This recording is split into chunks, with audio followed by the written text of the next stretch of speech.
আসসালামু আলাইকুম। Hello everyone. আশা করি সবাই অনেক ভালো আছেন। তো আমাদের জমিতে আলুগুলো লাগানোর জন্য অনেক দিন ধরে বাসায় রেখে দেওয়া হয়েছে। তো আজকে রাফসানের আব্বু আলুগুলো বস্তায় ভরে রাখছে বীজ বের করার জন্য। তো রাফসানের আব্বু বস্তায় আলু ভরছে আর রাফসান এদিকে দেখেন কি দুষ্টামি করতেছে। সে এক সময়ও বসে থাকে না, শুধু এদিক থেকে ওদিকে যায়।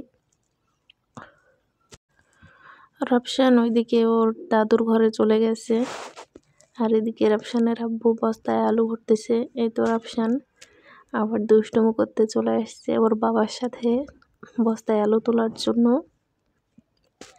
সে সবসময় এরকম করে,